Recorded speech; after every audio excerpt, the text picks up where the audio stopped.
बिरजू खाना खाकर मटके में पानी देखता है तो उसमें पानी नहीं होता है।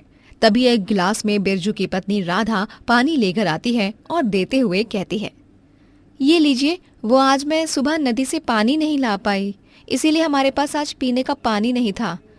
थोड़ा बहुत ही था, इसीलिए ले लीजिए, आप ये पानी पी लीजिए। तुमने तो पानी पिया ही नहीं। कहीं तुम खुद प्यासी रहकर मेरे लिए पानी तो नहीं लाई हो? अरे नहीं नहीं, मैंने पानी पी लिया था। ये लीजिए, अब आप भी पी लीजिए। बिरजू का परिवार को पानी के लिए काफी परेशानियां होती थी, क्योंकि गांव में पानी की सुविधा नहीं थी और जो हैंडपंप से पानी मिलता उसमें बहुत ज्यादा मिट्टी होती थी, जिस कारण से उसे उबालना पड़ता है। इसीलिए राधा नदी से पानी लेकर आती है। ऐसे एक रोज राधा की तबीयत ठीक नहीं थी, इसीलिए वो घर पर ही बैठी खुद से बातें करते हुए कहती है,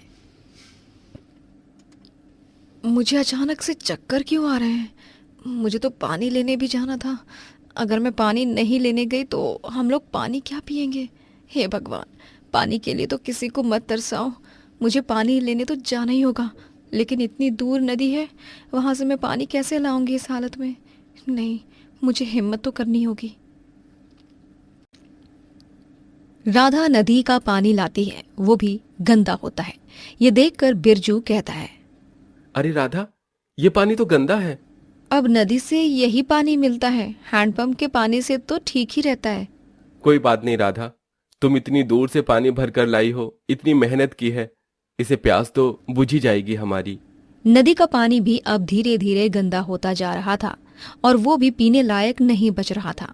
गरीब मजदूर बिरजू बेचारा इतनी मेहनत करने के बाद भी पानी नहीं पी पा रहा था और वो पानी के लिए तड़पता रहता है। और ऐसी हालत देखकर बिरजू बाकी के गांव वालों से कहता है, हम लोगों को पानी की इतनी समस्या है, ये हम सबसे छुपा तो नहीं, इसीलिए अब हम सबको हमारे लिए तो आवाज उठानी ही पड़ेगी।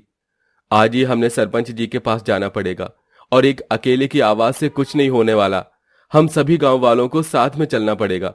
सरपंच जी को अपना दुख बताना पड़ेगा। बिरजू बाकी के गांव वालों को साथ में लेकर सरपंच जी के घर जाता है, जहां सरपंच एसी में बैठकर फ्रिज का ठंडा ठंडा पानी पी रहा होता है। सरपंच जी, आप तो हमारे गांव के सरपंच हो, आपको हमारी परेशानियों के बारे में पता ही है। हम लोगों को पीने का पानी तक नसीब नहीं हो रहा है। इस तपती गर्मी में दिन रात मेहनत करने के बाद भी हम पानी नहीं पी पा रहे हैं। हमारे लिए कुछ करिए सरपंच जी, हमारी मदद कीजिए। अरे अभी एसी की हवा में मुझे बहुत सुस्ती आ रही है, अपनी शिकायत बाद में लाना। सरपंच जी, हम कोई शिकायत नहीं कर रहे हैं, हम बस अपनी जरूरत बता रहे हैं। पानी तो हर इंसान की जरूरत होती है और हमारी जरूरत का ध्यान रखना तो आपका काम है ना। आप हमारे गांव के सरपंच हैं, हमारी सहायता कीजिए। सरपंच किसी भी गांव वाले की बात नहीं सुनता है और अपने ही घमंड में मशरूफ रहता है। बेचारे गांव वाले पानी साफ ना मिलने की वजह से एक एक करके गांव के लोगों की तबीयत खराब होने लग जाती है। ये बात राधा अपने पति को बताती है। आपको पता चला, गांव के लोगों की तबीयत खराब हो रही है। पहले तो लोग गंदा पानी नहीं पी रहे हैं और मजबूरी में आकर वो गंदा पानी पी रहे हैं, तो हम गांव के लोगों की तबीयत खराब होने लग रही है। हाँ, मुझे भी पता चला। मैं जहाँ मजदूरी करता हूँ, आज भी वहाँ कुछ मजदूरों की तबीयत खराब हो गई थी। इस वजह से वो लोग घर पर चले गए। गांव में पानी को लेकर इतनी बड़ी परेशानी आ गई। मुझे तो डर लगता है कहीं हमारे घर में किसी की तबीयत ना खराब हो जाए। पानी तो हम भी वही पी रहे हैं, किसी का कुछ नहीं पता। इतनी मुश्किलें थी और किसी को भी कोई रास्ता नहीं सूझ रहा था। ऐसे ही एक दिन सरपंच के घर में काम करने वाला आदमी, उसके पेट में अचानक से दर्द होने लगता है। अरे सरपंच जी, मेरे पेट में बहुत जोर से दर्द हो रहा है। चल चल, नाटक कहीं और दिखाना। गांव में अफवाह चल रही है कि गंदा पानी पीने की वजह से लोगों की तबीयत खराब हो रही है, तो अब तो भी नाटक कर रहा है, हाँ? अरे नहीं सरपंच जी, मैं कोई नाटक नहीं कर रहा हूँ। सच में मेरे पेट में बहुत जोर से दर्द हो रहा है। आई, मुझसे दर्द बर्दाश्त नहीं हो रहा है। ये नौटंकी मेरे आगे दोबारा मत कर देना, समझे? मैं कोई बेवकूफ नहीं हूँ। गांव वालों को क्या लगता है कि वो ऐसे नाटक करेंगे और मैं पिघल जाऊंगा? अरे मरते हैं तो मेरे गांव वाले, मुझे गांव वालों से कोई मतलब नहीं है। गांव का सरपंच बहुत ही पत्थर दिल था। गांव वालों की हालत जानते हुए भी वो गांव के किसी भी आदमी की जरा भी मदद नहीं कर रहा था। कुछ दिनों बाद राधा की भी तबीयत खराब होने लग रही थी। राधा को काफी बुखार और पेट में दर्द हो रहा था। हाय, मेरे पेट में दर्द। अब अगर उन्हें पता चला कि मेरी भी तबीयत खराब हो गई तो वो परेशान हो जाएंगे।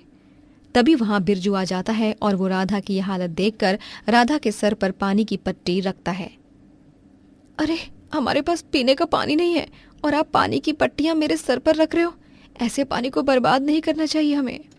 तुम्हारी तबीयत खराब है और इस समय हमारे लिए सबसे ज्यादा जरूरी तुम्हारी तबीयत है। सरपंच जी को पता नहीं कब समझ आएगा कि उनके गांव वालों को इतनी परेशानी हो रही है। सरपंच जी को मतलब ही कहाँ है गांव वालों की परेशानी से। उन्हें तो बस खुद से मतलब है। देखा नहीं था उस दिन जब शिकायत लगाने गए थे, वो तो आराम से ठंडा ठंडा पानी पी रहे थे साफ साफ, और हमारी शिकायत को सुनना तक नहीं उन्होंने। वो कहते हैं ना, जब इंसान पर खुद बीतती है तभी उन्हें दूसरों की परेशानियां समझ आती हैं। कल को जब खुद उन्हें पानी की दिक्कत लगेगी तभी उन्हें हमारा दुख दिखेगा। कुछ दिनों बाद सरपंच जी गांव की सैर के लिए निकलते हैं, लेकिन तभी रास्ते में सरपंच को चक्कर आ जाते हैं और वो वहीं बेहोश होकर गिर जाते हैं। रास्ते में सरपंच को बेहोश देखकर बिरजू आसपास के लोगों को बुलाने लगता है। अरे भाइयों, यहाँ आओ, सरपंच जी बेहोश हो गए हैं, आओ मदद करो।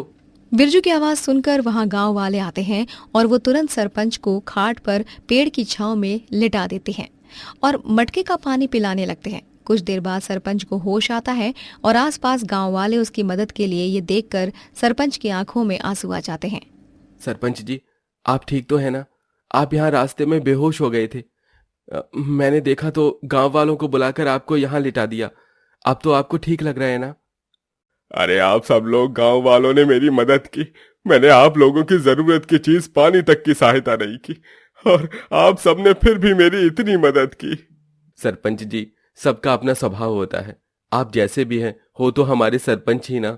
हम सब आपको ऐसे मुसीबत में नहीं छोड़ सकते थे। अरे आप सबने मेरी इतनी मदद की है। अब आप चिंता मत कीजिए। मैं अब हफ्ते में 2 बार पानी के टैंकर्स गांव में मंगवाऊंगा। अगर किसी ने भी पानी नहीं भरा तो वो बेझिझक मेरे घर आ सकता है और मेरे घर से अपने लिए पानी ले जा सकता है। आपका बहुत बहुत धन्यवाद। यही नहीं, गांव में मुफ्त एसी और फ्रिज भी भेजे जाएंगे और उसका बिल मैं खुद भरूंगा। सरपंच की बात सुनने के बाद सब गांव वाले बहुत खुश हो जाते हैं और गर्मी में आराम से रहते हैं। विदेशी जेठानी गरीब देवरानी। शाह परिवार में माला अपने पति उमाकांत, छोटे बेटे सागर और छोटी बहू अंजलि के साथ रहा करती थी। माला का बड़ा बेटा भी होता है जिसका नाम राघव होता है, लेकिन राघव विदेश में रहता है। उसकी बीवी कीर्ति की मौत के बाद वो विदेश में ही रहने चला गया था। अब सालों बाद फिर से वो अपने घर लौटकर आता है। सागर बेटा, तूने वो राघव की पसंद के पकवान ऑर्डर कर दिए हैं ना? और अंजलि बहू, जल्दी जल्दी आरती की थाली सजा। अरे मेरा राघव आता ही होगा। अरे माला, बेटा सिर्फ 4 सालों बाद आ रहा है, 14 सालों के बाद नहीं। मेरे बेटे पर जो बीती है वो मुझे ही पता है। कीर्ति बहू के जाने के बाद वो पूरी तरह टूट चुका था। उसे जीने की आस ही नहीं थी।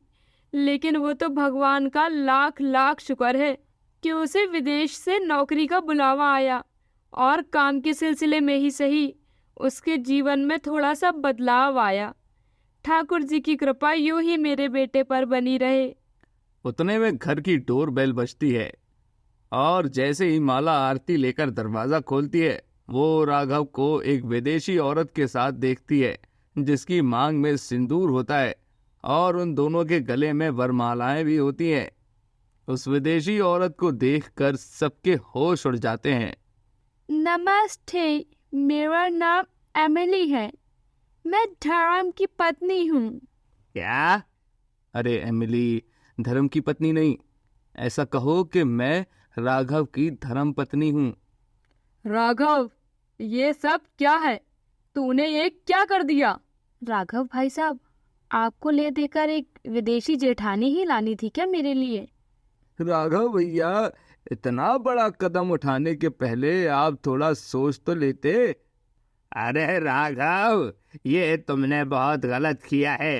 अरे हिंदुस्तान की सारी लड़कियां क्या तुझे लाइन लगाकर राखी बांधने आ गई थी क्या, जो तुझे विदेश की ही लड़की पसंद आ गई? पापा, माँ, सागर, अंजलि, मैं एमिली से बहुत प्यार करता हूँ और एमिली भले ही विदेशी है लेकिन इसका दिल तो हिंदुस्तानी है ना। सासी माँ, पापू जी, आशीर्वाद दीजिए। अरे डफोड, पहले सासू माँ और पापा जी बोलना सीख ले, फिर आकर हमसे बात कर। डोबी कहीं की। Emily, it's not Sasima, it's Sasuma. And it's not Pappu ji, it's Papa ji. Oh no, I'm really sorry Raghav baby. हाय हाय, मेरे सामने मेरे बेटे को बेबी बोलते हुए शर्म नहीं आती तुझे? बेवकूफ फिरंगन। उप्स, सॉरी सॉरी सासी माँ, मेरा मतलब सासू माँ। एमिली थाली में रखे दिए को फूंक मारकर बुझाती है और घर में नाचते हुए आती है। ठिन ठड़ाक आ जाओ, ठिन ठड़ाक पैरों से भेड़ी जड़ा खोल, नगर संग ढोल बाजे, थाय थाय थाय धम धाय। ये फिरंगन तो बहुत ही अच्छा नृत्य करती है। देखा माँ, उसने दिया बुझाया लेकिन घर में आते ही हमारे देश की संस्कृति को मान दिया। सिर्फ तेरी खुशी के लिए, सिर्फ और सिर्फ तेरी खुशी के लिए ही मैं इस फिरंगन को अपना रही हूँ। एमिली को उसका ससुराल अपनाता तो नहीं है लेकिन वो धीरे धीरे उनका दिल जीतने की कोशिश करने लगती है। वो अगले दिन YouTube से देखकर देसी खाना बनाने लगती है। उसे पूरियां बेलनी नहीं आती हैं, तभी अंजलि उसे सिखाती है। मैं एक गरीब घर की लड़की हूँ, इतनी इंग्लिश तो नहीं आती मुझे, लेकिन फिर भी मैं अपनी टूटी फूटी इंग्लिश से आपको सब सिखा दूंगी जेठानी जी। Thank you so much Anjali, तुम बहुत अच्छी है। तुम भी।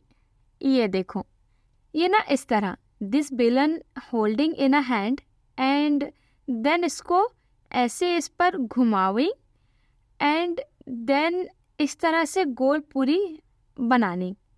ओके जेठानी जी। Oh wow, this is so beautiful and easy. मैं तो इसे अभी बनाकर दिखाती हूँ। अंजलि एमिली को खाना बनाने से लेकर हिंदी बोलने तक सब कुछ सिखाने लगती है और दोनों विदेशी जेठानी और गरीब देवरानी के बीच एक अलग सी दोस्ती बन जाती है, जिससे सास माला को दिक्कत होने लगती है और वो अंजलि को बोलती है, देख अंजलि बहू, तुझे अगर तेरी जान, तेरा ससुराल और तेरा रिश्ता प्यारा है तो तू उस फिरंगन से दूर रहने लग। मैं नहीं चाहती कि तू भी उसके रंग में रंग के उसकी दूसरी कार्बन कॉपी बन जाए।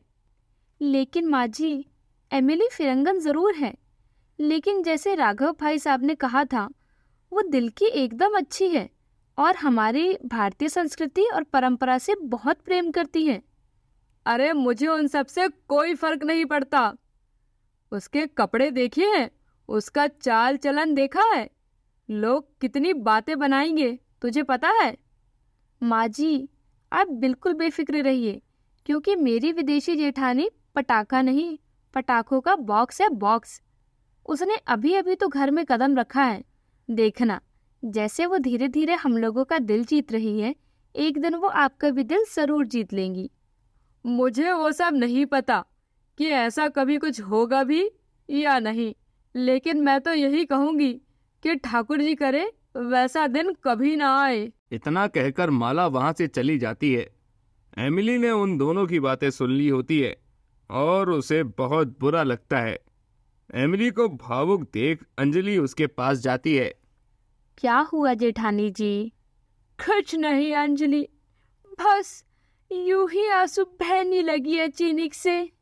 जेठानी जी, आप जरा भी चिंता मत कीजिए, समय के साथ सब कुछ ठीक हो जाएगा। यस अंजलि। चलिए, आज मैं आपको साड़ी पहनना सिखाऊंगी, फिर आप रोजाना साड़ी ही पहनना। ये that's will be amazing, let's do it Anjali. Anjali Emily को साड़ी पहनना सिखाती है और एमिली साड़ी पहनकर बहुत खूबसूरत लगती है। हाय हाय, क्या लग रही हो जेठानी जी, आपको किसी की नजर ना लगे। थू थू थू थू थू। व्हाट हैपेंड अंजलि, तुम्हें ब्रश करने का मन कर रहा है क्या, जो तुम थू थू थू कर रही है? वैसी बात नहीं है जेठानी जी, मैं तो आपकी नज़र उतार रही हूँ। अब नज़र उतारने को इंग्लिश में क्या कहते हैं? वार्डिंग ऑफ एविल एमिली, तुम सच में बहुत सुंदर लग रही हो। Thank you so much Raghav baby. अगले दिन अंजलि एमिली को गोबर लीपना सिखाती है, लेकिन गोबर लीपते लीपते गलती से एमिली के हाथ से गोबर उड़कर माला के चेहरे पर गिर जाता है। ओह नो, मैंने तो वॉल पर फेंका था, लेकिन ये तो माँ जी के फेस पर लग गया। I am really really sorry माँ जी। कल मुंह ही फिरंगन कहीं की, ना जाने कौन सा अंग्रेजी जादू टोना किया इस फिरंगन ने मेरे राघव पर, जो वो इसके प्यार में अंधा हो गया। हा, नास पिटी। एक दिन शाह ग्रुप ऑफ कंपनी से डील करने एक इंटरनेशनल क्लाइंट आए होते हैं, लेकिन उमाकांत और सागर दोनों को साथ में बुखार आता है और राघव बाहर किसी काम के लिए गया होता है। पता नहीं क्या होगा अब, अगर इस विदेशी क्लाइंट से हमने डील पक्की नहीं की तो हमारी कंपनी लॉस में चली जाएगी। आप चिंता मत कीजिए पापा जी, मैं हूँ ना। मैं जाऊंगी उस फॉरेनर क्लाइंट से मीटिंग करने और डील पक्की करके ही आऊंगी।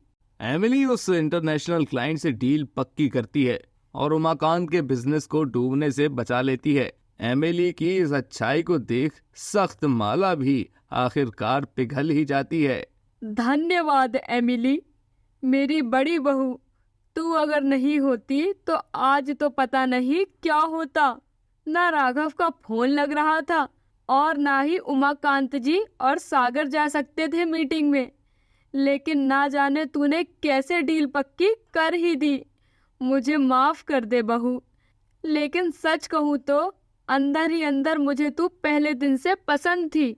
बस मैं अपने प्रेम को दिखलाती नहीं थी और बस सड़ू बनकर नफरत ही करती रहती थी। कोई बात नहीं माँ जी, ऑल इज वेल नाउ। और मैं अब आप सब के लिए सारी फेमस इंडियन डिशेस बनाऊंगी जो मुझे मेरी देवरानी ने सिखाए हैं।